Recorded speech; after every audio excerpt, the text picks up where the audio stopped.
ये कहानी है हेवन के प्रिंस की, जिसे नॉर्मल लड़की से प्यार हो जाता है।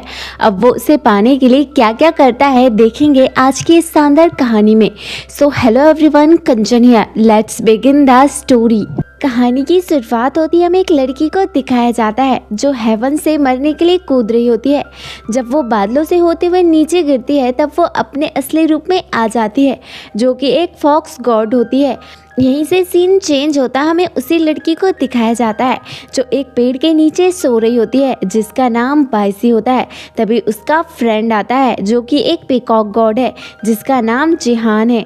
वो लड़की जिहान को देखकर उससे पूछती है कि मैं हमेशा इसी पेड़ के नीचे क्यों सोती हूँ, जिस पर जिहान उससे कहता है कि तुम सोने के दौरान सपना देखती हो।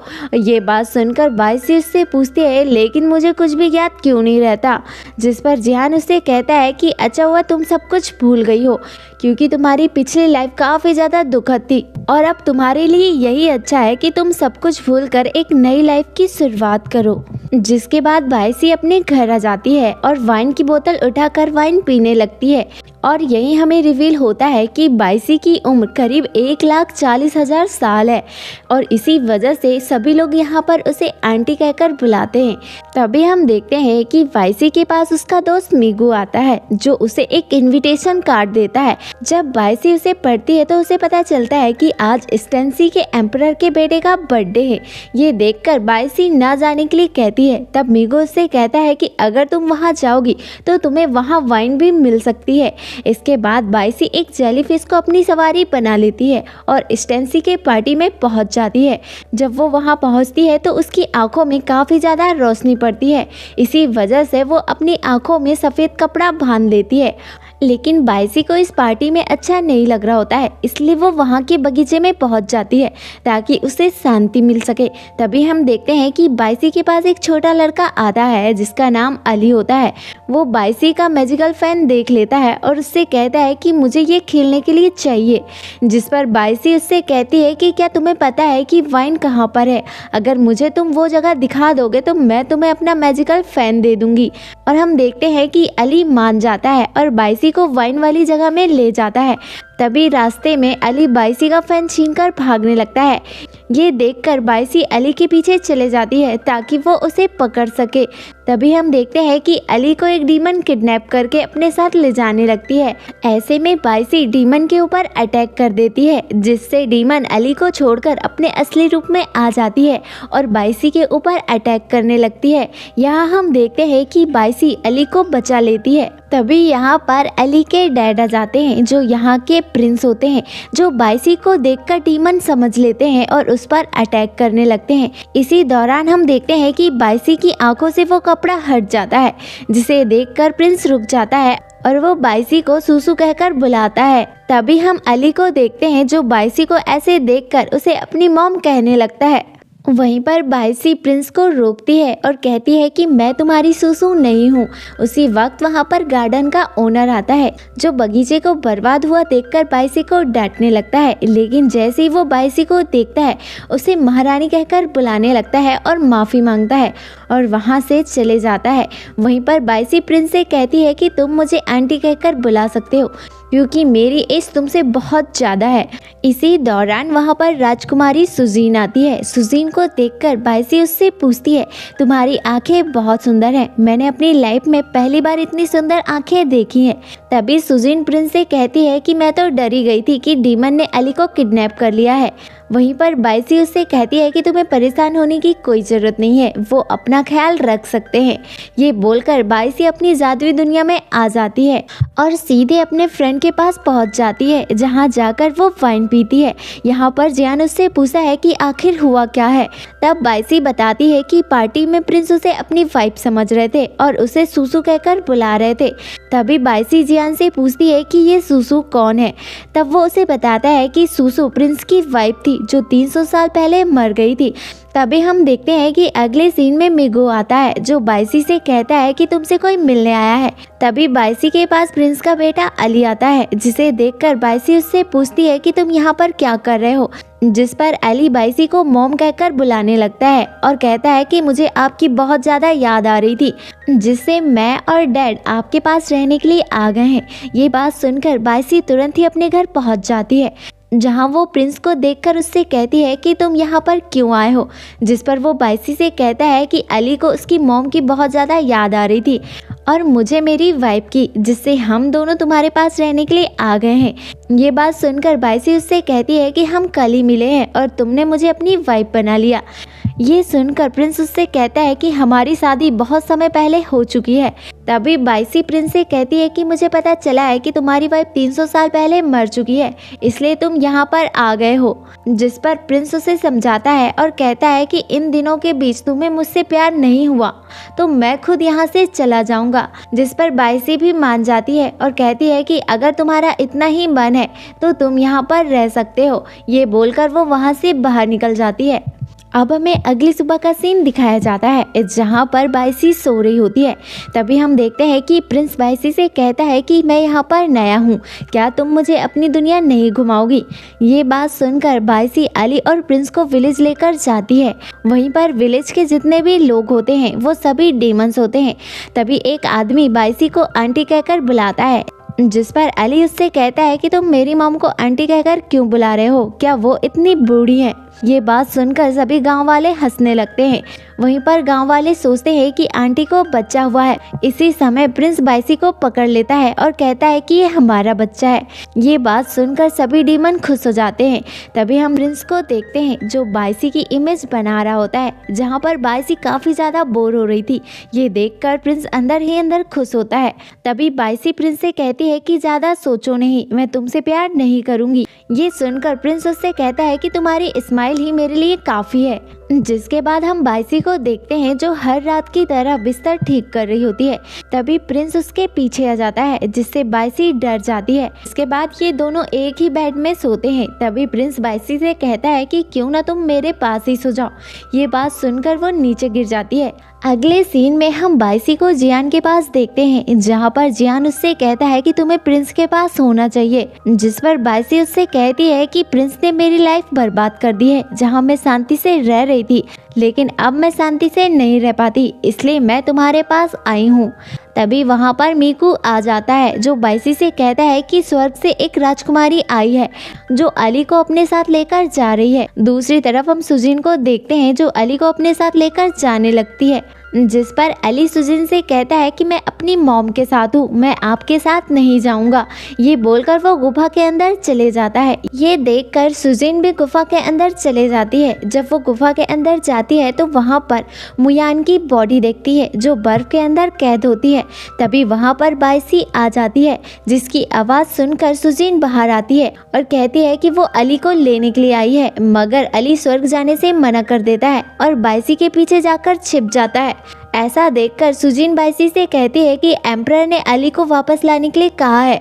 तभी वहाँ पर प्रिंस आ जाता है जो सुजिन से कहता है कि मैं एम्परर से बात कर लूँगा, क्योंकि मैं अपने बच्चे का बर्थडे इसी दुनिया में सेलिब्रेट करना चाहता हूँ। अगले सीन में हमें डीमन क्लैन की रानी को दिखाया जाता है जो अपने बच्चे की याद में रो रही होती है क्योंकि उसका बच्चा मर गया होता है। तभी उसके पास सुजिन आ जाती है जो डीमन क्लैन की रानी से कहती है कि क्या तुम भूल गई हो, तुमने प्रिंस के बेटे को किडनैप करने की कोशिश की थी, जिसके इमोर्टल सोल से तुम अपने बच्चे को जिंदा कर पाओ। अगर ये बात स्वर्ग के एम्परर को पता चल गई तो वो तुम्हारी बॉडी से स्किन निकलवा कर तुम्हें मार डालेंगे। ये बात सुनकर डीमन क्लैन की रानी सुजैन से कहती है कि तुम्हें मुझसे क्या चाहिए, जिस पर वो उससे कहती है कि मैं तुम्हारी हेल्प करना चाहती हूँ। अगर तुम बाइसी को मार दो तो मैं हेवन की रानी बन जाऊंगी, तब मैं तुम्हारी हेल्प करूंगी और डीमन क्लैन को आज़ाद करवा दूंगी। जिसके बाद हमें जुजू माउंटेन को दिखाया जाता है जहाँ पर प्रिंस बाइसी को अपने साथ ले आता है। यहाँ से स्वर्ग काफ़ी ज़्यादा नज़दीक होता है। तभी अली बाइसी से कहता है कि मेरे डैड हमेशा मुझे यहाँ पर ले आते हैं, आगे प्रिंस बाइसी को बताता है कि आज से 300 साल पहले सौर क्लॉन और एस्टेंसी के बीच एक फाइट हो रही थी, तो मुझे स्वर्ग की तरफ से दोनों को रोकने के लिए भेजा गया था, लेकिन मैं दोनों को नहीं रोक पाया और हारकर इसी माउंटेन में गिर गया। मुझे घायल देखकर एक लड़की मेरे पास आई जिसने मुझे ठीक होने में हेल्प किया। मैंने उससे पूछा कि मैं इसका कर्ज कैसे उतार सकता हूँ, क्योंकि तुमने ही मुझे ठीक किया है। जिस पर वो लड़की उससे शादी करने के लिए कहती है और हम दोनों खुशी खुशी शादी कर लेते हैं। उस लड़की का नाम सुसु होता है, क्योंकि उस लड़की के पास कोई भी नाम नहीं था, इसलिए प्रिंस ने उसे प्यार से सुसु कहकर बुलाता था। यहीं पर बाइसी प्रिंस से कहती है कि इमोर्टल कभी भी नहीं मरते, लेकिन प्रिंस वहां से चले जाता है। मास्टर मुयान के पास देखते हैं, जिनकी ऐसी हालत डीमन क्लैन के एम्परर को मैजिक बेल के अंदर कैद करने से हुई है, जिससे उनकी पूरी सोल पूरे यूनिवर्स में फैल गई और वो बर्फ में कैद हो गए। तभी बाइसी मुयान की बॉडी से कहती है कि कुछ दिन पहले मैं स्वर्ग के प्रिंस से मिली, जो बिल्कुल आपकी तरह ही दिखता है। मुझे आपकी बहुत ज़्यादा याद आती है। ऐसा ना हो कि आप मेरे सपने ही बनकर रह जाएं। अगले सीन में हमें स्वर्ग के महल का सीन दिखाया जाता है, जहां पर प्रिंस बस सुसु की सोल को देख रहा होता है। तभी वहां पर सुजिन आ जाती है और प्रिंस से कहती है कि सुसु अब कभी भी वापस नहीं आएगी, क्योंकि वो मर चुकी है। ये बात सुनकर प्रिंस सुजिन को बाहर जाने के लिए कहता है। अब हमें नाइट का सीन दिखाया जाता है, जहां पर बाइसी उसी गुफा के अंदर जाती है जहां पर मुयान की बॉडी रखी होती है। तभी वहां पर मीगू उसे रोकता है, लेकिन वो नहीं रुकती और यही हमें पता चलता है कि वो बाइसी के रूप में डीमन क्लैन की रानी है। तभी वहां पर सुजिन भी उसी गुफा के अंदर आ जाती है और वो डीमन क्लैन की रानी के साथ मिलकर मुयान की बॉडी को वहां से चुरा लेते हैं। अगली सुबह मीगू बाइसी को आकर बताता है कि मुयान की बॉडी उस गुफा के अंदर नहीं है। जब बाइसी गुफा के अंदर जाकर देखती है तो वाकई मास्टर की बॉडी वहां पर नहीं होती। दूसरी तरफ हम डीमन क्लैन की रानी और सुजिन को देखते हैं, जो मुयान की इमोर्टल बॉडी से अपने बच्चे को जिंदा करना चाहती है। इधर हम जियान और बाइसी को देखते हैं, जो अपने मास्टर की बॉडी को बचाने के लिए यहाँ पर पहुँच जाते हैं। यहाँ पर जियान सभी डीमन सोल्जर से लड़ने लगता है और बाइसी से कहता है कि तुम जाओ और अपने मास्टर को बचाओ, मैं इन सभी को रोक लूँगा। इधर हम बाइसी को देखते हैं, जो अंदर आ जाती है। वहीं पर हम डीमन क्लैन की रानी को देखते हैं, जो अपने बच्चे के क्रिस्टल को लेकर उसे जिंदा करने के लिए आ जाती है। तभी वहाँ पर बाइसी आ जाती है, जो ऐसा देखकर उसे रोकने लगती है। यहीं पर बाइसी सभी डीमंस को मारते हुए उसके पास जाती है। दूसरी तरफ हम जियान को देखते हैं, जो अपने असली रूप में आ जाता है और सभी डीमंस को एक ही बार में मार देता है। इधर हम बाइसी को देखते हैं, जो डीमन क्लैन की रानी को मारने के लिए जाती है, पर ऐसा देखकर डीमन उस पर अटैक कर देते हैं। ये देखकर बाइसी उसके अटैक से बचने लगती है और अपने फॉक्स रूप में आकर सभी से लड़ने लगती है। इसी फाइट के दौरान मुयान की बॉडी को लग जाता है और वो नीचे सरकने लगता है। ये देखकर बाइसी उसे रोकने लगती है। इसी दौरान डीमन क्लैन की रानी के बच्चे का क्रिस्टल नीचे गिर जाता है। ये देखकर डीमन क्लैन की रानी बहुत ज्यादा गुस्सा होती है और मुयान पर अटैक करने लगती है। ये देखकर बाइसी वो अटैक अपने ऊपर ले लेती है। तभी वहाँ पर प्रिंस आ जाता है, जो मुयान की बॉडी को नीचे गिरने से रोकता है और डीमन क्लैन की रानी से कहता है कि मैं इस बार तो तुम्हें छोड़ रहा हूँ, अगर तुमने फिर से ऐसी गलती की तो मैं तुम्हें मार दूंगा। जिसके बाद वो मुयान की बॉडी को ले आते हैं। यहाँ पर प्रिंस बाइसी से कहता है कि मैंने पढ़ा है हजारों साल पहले मुयान क्लैन के एम्परर को सील करने के लिए गए थे, इसी दौरान वो बर्फ में जम गए।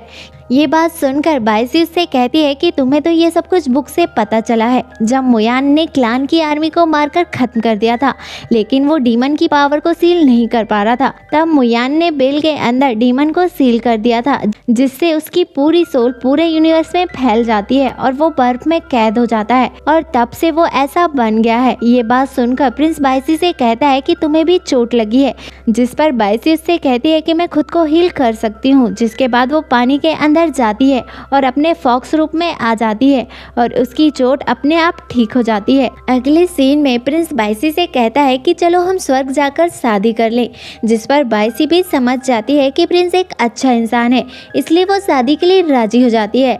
हम देखते हैं कि वो दोनों स्वर्ग में आ जाते हैं। ऐसा देखकर स्वर्ग के लोग काफी ज्यादा खुश होते हैं, मगर हम सुजिन को देखते हैं, जो खुश नहीं होती है। अब हमें नाइट का सीन दिखाया जाता है जहाँ पर बाइसी के पास सुसु की 300 साल पुरानी मेड आती है जो उससे कहती है कि क्या आपकी आंखें दर्द नहीं करती। ये बात सुनकर बाइसी उससे कहती है कि क्या सुसु की आंखों में कोई दिक्कत थी। उसी वक्त वहाँ पर सुजीन आ जाती है जो उस मेड को बाहर जाने के लिए कहती है, जिस पर वो मेड बाइसी से कहती है कि तुम सुजीन की बातों पर यकीन मत करना। जिसके बाद वो मेड वहाँ से बाहर चले जाती है। ये बात सुनकर सुजीन बाइसी से कहती है कि ये मेड पागल हो गई है। जब से सुसु की मौत हुई है तब से ये मेड उससे पूछते रहती है, पर सुजीन बाइसी से कहती है कि चलो मैं तुम्हें सु की सच्चाई बताती हूँ। जहाँ पर वो उसे बताती है कि प्रिंस ने सुसु को यहाँ पर अपने मतलब के लिए लाया था। वो उससे ऐसे कोई शादी नहीं करने वाला था और ऐसा ही तुम्हारे साथ भी होने वाला है। प्रिंस ने अपने एम्परर को नहीं बताया था कि उसने किसी लड़की को लेकर आया है जो कि मोर्टल है। प्रिंस ने सोचा कि किसी को पता भी ना चले और उसका काम भी बन जाए, इसलिए उसने सु को नौकरानी बनाकर रखा होता है। अब सु के पेट में बच्चा था, इसलिए वो इस पेड़ के नीचे बैठ जाती थी और प्रिंस को याद करती थी, पर प्रिंस कभी भी उसके पास नहीं आता था, जिससे सु को लगने लगा कि प्रिंस उससे प्यार नहीं करता। तभी हम बाइसी को देखते हैं जिसे सुजीन ऊपर लेकर जाती है। ये देखकर बाइसी को काफी ज्यादा अजीब लगने लगता है। वो उससे कहती है कि नीचे चलो। यहाँ पर सुजीन उससे कहती है कि क्या तुम सु की सच्चाई नहीं जानना चाहती। तब सु ने एक बच्चे को जन्म दिया, लेकिन तब भी प्रिंस उससे मिलने नहीं आए, इसलिए वो इन सीढ़ियों में चढ़ गई और उसने सोचा कि अब उसे इंसानों की दुनिया में चले जाना चाहिए, इसलिए वो वहाँ से कूद जाती है। आज सु के मरे 300 साल हो गए हैं, लेकिन आज भी उसकी आवाज़ यहाँ पर गूंजती है। तभी बाइसी सुजीन से पूछती है कि उस वक्त प्रिंस कहाँ पर था, जिस पर सुजीन उसके मन में शक पैदा कर देती है और कहती है कि उसने उसे इग्नोर किया। जिसके बाद हमें अगले दिन का सीन दिखाया जाता है जहाँ पर दोनों की शादी होने वाली थी, जहाँ हम बाइसी को देखते हैं जो सोच में डूबी हुई थी कि अगर प्रिंस सु से इतना प्यार करते थे तो उसे क्यों नहीं बचाया। उसके बाद उनकी शादी का सीन दिखाया जाता है और हम देखते हैं कि वो प्रिंस से पूछ लेती है कि उसने सु को क्यों नहीं बचाया, जिस पर प्रिंस उससे कहता है कि मैं कुछ भी नहीं जानता। वो उससे पूछती है कि जब वो कूद रही थी तब तुम कहाँ थे, जिस पर प्रिंस उससे कहता है कि जब सु कूद रही थी तो मैं उससे काफी दूर था। ये सुनकर बाइसी काफी ज्यादा गुस्सा हो जाती है और शादी रुक जाती है। जिसके बाद हम प्रिंस को देखते हैं जो सु की सोल को देख रहा होता है। इधर हम जियान को देखते हैं जो बाइसी के पास आता है और उसे बताता है कि मुयान की बर्फ पिघल रही है जिससे वो मर सकता है, हमें ऐसा होने से रोकना होगा। जिसके बाद वो उसे बताता है कि तुम्हें वो सोल बाइंडर लैंप चाहिए जिससे हम ऐसा कर सकते हैं। जिस पर बाइसी उससे कहती है कि मुझे जो भी करना होगा मैं करूंगी, लेकिन मैं अपने मास्टर को ठीक कर लूंगी। जिसके बाद बाइसी सोल बाइंडर लैंप के पास जाती है। तभी प्रिंस वहां पर आ जाता है, जिस पर बाइसी उससे पूछती है कि मैंने सुना है कि इस सोल बाइंडर लैंप से हम किसी को भी जिंदा कर सकते हैं, जिससे मैं अपने मास्टर को ठीक कर पाऊंगी। जिस पर प्रिंस उससे कहता है कि अगर तुमने ऐसा किया तो मैं अपने प्यार सु की पूरी यादों को खो दूंगा, क्योंकि इस बाइंडर लैंप के अंदर सु की यादें हैं। ये बात सुनकर बाइसी इमोर्टल ग्रास लेने के लिए चले जाती है, क्योंकि अब वो उसकी हेल्प से अपने मास्टर को ठीक कर पाएगी। जिस पर प्रिंस उसे वहां जाने से रोकता है और कहता है कि वहां पर बहुत ज्यादा खतरा है, लेकिन बाइसी उसकी बात नहीं मानती और इमोर्टल ग्रास लेने के लिए चले जाती है। जब बाइसी वहां पर पहुंचती है तो हम देखते हैं कि उसके सामने इमोर्टल ग्रास होता है। जिसके बाद वो उसे निकालने की कोशिश करती है, लेकिन वो नहीं निकलता। जिसके बाद वो उसे चाकू से काटती है, लेकिन वो नहीं करता। तभी हम देखते हैं कि इस फूल के अंदर से एक बड़ा सा मॉन्स्टर निकल आता है और बाइसी के ऊपर अटैक करने लगता है। हम देखते हैं कि बाइसी उससे बचकर अपने वेपन्स निकाल लेती है और उसके ऊपर अटैक करने लगती है, लेकिन वो मॉन्स्टर काफी ज्यादा पावरफुल होता है, इसलिए बाइसी उसका सामना नहीं कर पाती। तभी वहां पर प्रिंस आ जाता है और अपनी स्वॉर्ड से उस मॉन्स्टर के ऊपर अटैक करता है, जिससे वो मॉन्स्टर मर जाता है। ऐसा देखकर प्रिंस बाइसी के पास जाता है और उसे उठाता है। बाइसी प्रिंस से कहती है कि मैं इस मॉन्स्टर से खुद लड़ सकती थी, बस मैं इसकी पावर चेक कर रही थी। उसी दौरान हम मॉन्स्टर को देखते हैं जो उठ जाता है और प्रिंस को पकड़ लेता है। ऐसा देखकर बाइसी मॉन्स्टर के ऊपर अटैक करती है और प्रिंस को छुड़ा लेती है। इसी दौरान बाइसी उस मॉन्स्टर के ऊपर इमोर्टल फ्लावर लेने के लिए जाती है। तभी मॉन्स्टर अपनी टेल से प्रिंस के ऊपर अटैक करता है, जिसकी वजह से वो नीचे गिरकर बेहोश हो जाते हैं। ये देखकर बाइसी प्रिंस को बचाती है और अपने असली रूप में आकर वो इमोर्टल फ्लावर को नहीं ले पाती। जिसके बाद हम बाइसी को देखते हैं जो प्रिंस की चोट को देखकर उससे पूछती है कि ये सब कुछ कैसे हुआ। इस पर प्रिंस उससे कहता है कि ये सब कुछ तुम्हें बचाने के चक्कर में हुआ है, क्योंकि मैं तुमसे बहुत प्यार करता हूँ। ये बात सुनकर बाइसी इमोशनल हो जाती है और हम देखते हैं कि ये लोग बहुत ज्यादा करीब आ जाते हैं। अगले सीन में हम प्रिंस को देखते हैं जो बाइसी से कहता है कि तुम इस सोल बाइंडर लैम्प को लेकर अपने पास्ट को देख सकती हो जो तुम भूल गई हो। इसके बाद बाइसी अपने पास्ट को लैम्प के अंदर देखने लगती है, जहां पर उसे पता चलता है कि वही असल में सू है जो पेड़ के नीचे बैठकर प्रिंस का इंतजार कर रही होती है। तभी वहां पर सुजीन आती है और उससे कहती है कि तुम्हारी आंखें बहुत सुंदर है, और सुजीन सू को मारने के लिए उस जगह में लेकर आती है जहां पर वो उससे कह रही होती है कि हेवन के एम्परर ने प्रिंस को मुझसे शादी करने के लिए कहा है। अगर तुम मर जाओगी तो मेरी शादी उससे हो जाएगी, अगर तुम मर जाओगी तो मेरी शादी उससे हो जाएगी, इसलिए तुम्हें यहाँ पर नहीं होना चाहिए। अब प्रिंस भी तुझसे प्यार नहीं करता, ये बोलकर वो उसे नीचे गिराने लगती है। तभी सू प्रिंस को बुलाती है। प्रिंस को देखकर सुजीन वहाँ से नीचे गिर जाती है, जिससे सुजीन की आंखों की रोशनी चली जाती है, लेकिन प्रिंस उसे बचा लेता है। अब सू प्रिंस के सामने गलत बन जाती है, जहाँ पर सुजीन प्रिंस से कहती है कि सू ने मुझे धक्का दिया था। वहीं पर सू प्रिंस से कहती है कि वो झूठ बोल रही है, मैंने उसे धक्का नहीं दिया था। मगर प्रिंस सू की बातों पर यकीन नहीं करता, जिससे सू को हेवन की तरफ से सजा मिलती है कि सू को अपनी आंखें सुजीन को देनी होगी। इसके बाद प्रिंस अपने ही प्यार की आंखें निकालता है। तभी हम प्रेजेंट में बाइसी को देखते हैं जो रोने लगती है क्योंकि उसे अपना पास्ट याद आ गया था। यही हमें मूवी के स्टार्टिंग का सीन दिखाया जाता है, जहाँ हमें पता चलता है कि सुजीन ने बहुत ही चालाकी से सू को वापस भेजने के लिए ऐसा प्लान बनाया था, और सुजीन सू से कहती है कि इमोर्टल लोग ही यहाँ पर रह सकते हैं। तभी वहां पर प्रिंस आ जाता है जो सू को रोकता है ऐसा ना करने के लिए, लेकिन वो उसकी बात नहीं सुनती और अपने बच्चे को प्रिंस को देकर वहां से कूद जाती है। तभी उसके पास सुजीन आ जाती है और उससे कहती है कि अगर तुम्हें अपना पास याद आ ही गया है तो फिर से तुम नीचे जाओ, जिसके बाद वो बाइसी को धक्का दे देती है। तभी वहां पर प्रिंस आ जाता है और बाइसी को बचा लेता है, जिस पर बाइसी प्रिंस से कहती है कि तुमने अभी तो मुझे बचा लिया, लेकिन तुम उस वक्त कहाँ पर थे। ये बोलकर वो रोने लगती है और अपने घर चले जाती है, जहाँ पर वो सारी बातें भुलाने के लिए वाइन पीने लगती है। इसके बाद हम प्रिंस को देखते हैं जो बाइसी से मिलने आता है, लेकिन बाइसी उसकी शक्ल भी नहीं देखना चाहती थी, इसलिए वो उससे मिलने से इनकार कर देती है।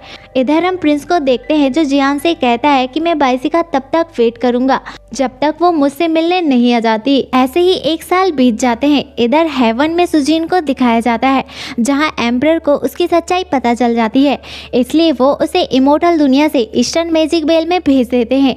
वहीं पर जाने से पहले सुजीन कहती है कि उसे आखिरी बार अली से मिलना है। अली से मिलने के दौरान वो अली के ब्लड को एक पत्थर के अंदर निकाल लेती है, जिसकी हेल्प से वो डीमन को आज़ाद कर पाए। अब हम सुजीन को देखते हैं जो मैजिक बेल के ऊपर चढ़कर डीमन के एम्परर को आज़ाद करने के लिए अली का ब्लड उसके ऊपर लगा देती है, जिससे डीमन एम्परर आज़ाद हो जाता है। इधर हम प्रिंस को देखते हैं जिसको इसके बारे में पता चल जाता है, जिससे वो डीमन को रोकने के लिए उधर चले जाता है। इधर हम जियान को देखते हैं जिसे ये बात पता चल जाती है और वो बाइसी से कहता है कि मेरे बगीचे का ख्याल रखना। ये बोलकर वो वहाँ से चले जाता है। तभी बाइसी के पास मीगू आता है और उसके साथ बाइसी की वही मेड आती है जिसके साथ अली होता है। अली अपनी मॉम को देखकर रोने लगता है। यहाँ पर बाइसी की मेड उसे बताती है कि जैसा तुम प्रिंस के बारे में सोच रही हो वैसा नहीं है, प्रिंस बहुत ही अच्छे हैं, वो तुमसे बहुत ज्यादा प्यार करते हैं। जब प्रिंस ने तुम्हें स्वर्ग लेकर आए थे तो उन्होंने वहाँ का रूल तोड़ा था, जिसकी वजह से उन्हें सजा मिली थी कि वो आपसे ना मिले। अगर वो तुमसे मिलते तो एम्परर तुम्हें मार देते। ये बात सुजीन को पता चल गई थी कि तुम इमोर्टल नहीं हो, तो उसने प्लान बनाया आपको मारने के लिए। वहीं पर प्रिंस को लाइटनिंग की सजा मिली थी, जिसकी वजह से उनकी बॉडी में आज भी जख्म के निशान हैं, जिसे छिपाने के लिए वो हमेशा काले कपड़े पहनते हैं। एम्परर ने जब तुम्हारी आंखें निकालने के लिए कहा था, जिससे मजबूर होकर प्रिंस तुम्हारी आंखें निकालता है, और जब तुम वहाँ से कूदी थी तब प्रिंस के पास पावर खत्म हो गई थी। ऐसा देखकर प्रिंस रोने लगते हैं। जिसके बाद हम डीमन को देखते हैं जो हेवन में अटैक करते हैं। तभी वहाँ वहाँ पर प्रिंस आ जाता है और डीमन के अटैक को रोकने की कोशिश करता है, लेकिन डीमन बहुत ज़्यादा पावरफुल होते हैं। इधर हम बाइसी को देखते हैं जिसे सच्चाई पता चल जाती है कि प्रिंस डीमन से लड़ रहा है। इधर डीमन और स्वर्ग के बीच बहुत जोरों की फाइट होती है। ऐसा देखकर जियान पीकॉक गॉड के रूप में वहाँ पर पहुँच जाता है और अपने बर्ड्स को बुलाता है, जिसके थ्रू वो एक वेव बनाता है और अपनी पावर से सारे डीमन के ऊपर अटैक करता है। लेकिन डीमन मरने से पहले प्रिंस से कहता है कि तुमने मुझे एक बार और मार तो दिया, अगर मैं मर गया तो ये पूरी दुनिया खत्म हो जाएगी। अगर तुम उसे बचाना भी चाहते हो तो तुम उसे नहीं रोक पाओगे। अगर तुम्हें इस चीज को रोकना है तो तुम्हें अपनी सोल को सैक्रिफाइस करना होगा। ये सुनकर बाइसी प्रिंस को रोकने की कोशिश करती है, पर प्रिंस सभी को बचाने के लिए अपनी सोल को सैक्रिफाइस कर देता है और डीमन को सील कर देता है, जिससे प्रिंस बर्फ के अंदर जम जाता है। ऐसे में बाइसी प्रिंस के पास जाती है और उससे कहती है कि अगर तुम्हें ऐसा ही करना था तो तुम मेरी लाइफ में क्यों आए। ये बोलकर वो रोने लगती है। इसके बाद हमें कुछ दिन के बाद का सीन दिखाया जाता है, जहाँ पर बाइसी के मास्टर की वर्क पिघल जाती है और बाइसी अपने मास्टर मुयान को देखती है। और इसी के साथ ये मूवी यहीं पर एंड हो जाती है। आई होप आपको ये एक्सप्लेनेशन पसंद आई हो। अगर आपको ये एक्सप्लेनेशन पसंद आई तो वीडियो को लाइक और चैनल को सब्सक्राइब जरूर कीजिएगा, क्योंकि आपका एक सब्सक्राइब हमारी इंस्पिरेशन का कारण बनता है।